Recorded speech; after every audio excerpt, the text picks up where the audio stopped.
My name is Brandon Hopkins, and I will be your instructor for English 101 here at FCC. First, I wanted to welcome you to the course, which I've kind of subtitled Argument and Critical Thought. And secondly, I wanted to give you a little bit of expectation of what's to come in the next 15 weeks. If you'd like to learn some more about me, you can see my faculty profile on our Blackboard website, which includes all of the course details, your assignments, and links to use email and other things. You'll have a chance to explore the course and kind of figure out how to use it as we go along. People take this course here at FCC for many different reasons. I've had students who were in the nursing program, I've had economics students, computer science students, people who are looking to transfer to another school later on. I even had one student who took the course, he told me, because if he didn't, his parents were going to kick him out of the house. So I've had a big mix of different types of students. I've had students who are great writers and students who feel that writing is like pulling teeth. Wherever you happen to be as a writer and whatever your goal happens to be, I can promise you one thing, that this course will be of value to you. Because you do want to be a better writer, whether you know it or not. Whether it's for doing well in your classes, whether it's to advance your career, whatever your goal, effective communication and good writing skills are going to be helpful to you. Now, in this course, I'm not going to sit here on high and tell you how to write. What I'm going to do is try to find methods that work best for you. We'll talk about a lot of different parts of the writing process. We'll talk about pre-writing, outlining, drafting. One of the most important for me is revision and rethinking your ideas. And we'll go through the whole process together and work on a series of papers together to improve your writing skills. The effectiveness of this course is really up to you. If you put in a lot of time and you spend a lot of thoughtful time working on the discussion board and talking to your classmates, communicating with me, this course will be very effective for you. If you put in the minimum amount of time, it won't be effective at all. Really, people think that e-learning classes are a lot easier than in-class courses. This is not the case, nor do they take less time. In fact, they usually take more time. So be prepared to participate actively on the discussion board and on the papers, especially when we're doing peer review later in the course.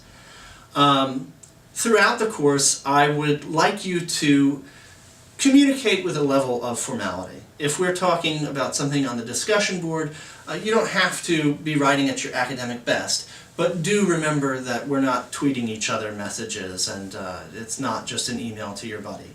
You want to try to have a level of professionalism in your writing, no matter what we're doing.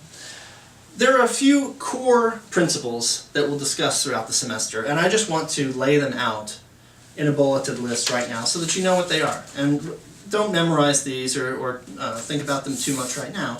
We'll be getting to them as we go through the 15 weeks. But I just want to go down the list of the core principles that you will learn in this class that I hope will improve your writing skills. The first is that an introduction to an essay does three things. You orient your reader to a topic, you define the problem you're addressing, and you state your position or your solution, otherwise called your thesis. You need to address only one main idea or argument in each paragraph that you write.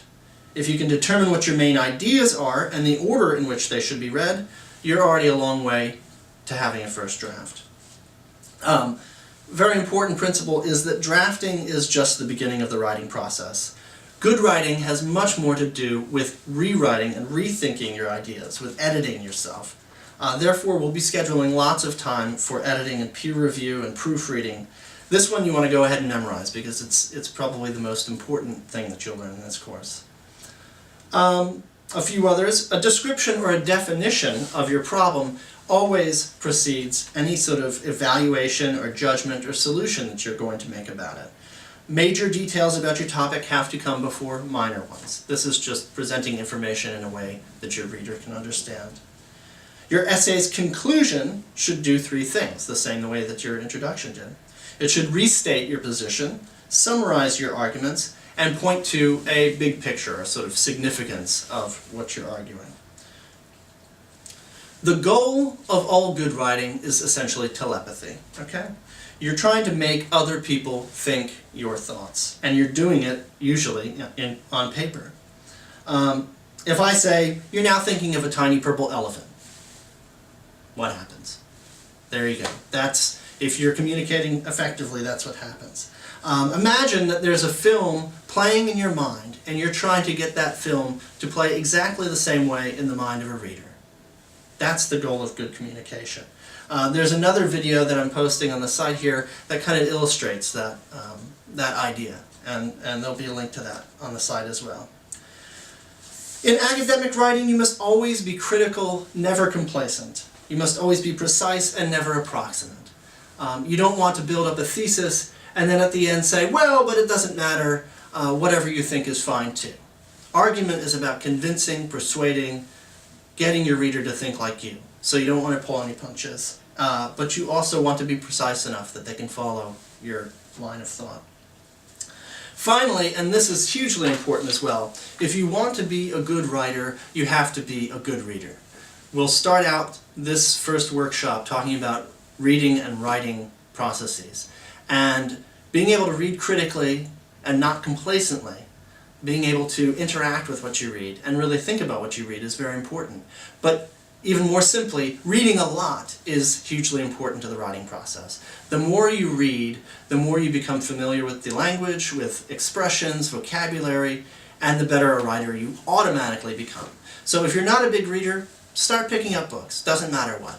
Just start reading, 20 pages before you get to bed at night of something that you enjoy. And that alone will be a huge improvement on your writing.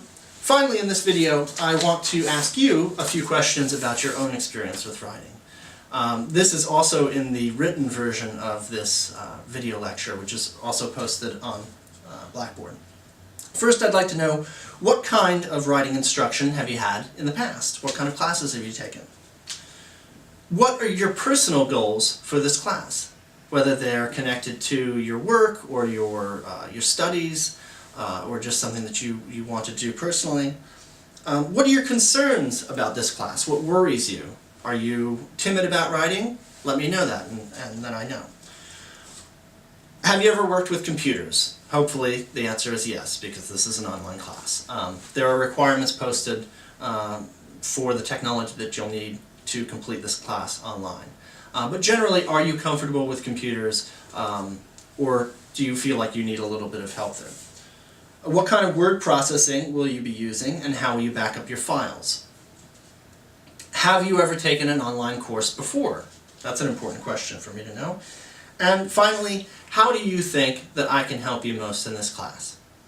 So please respond to me by the end of week 1 with either a written letter, or if you have the technology available and you can do so, you can make your own video and post it to my attention on the Blackboard site. I look forward to hearing your responses and beginning a conversation that we'll be taking part in all together as a group over the next 15 weeks. Thank you, and welcome again to English 101.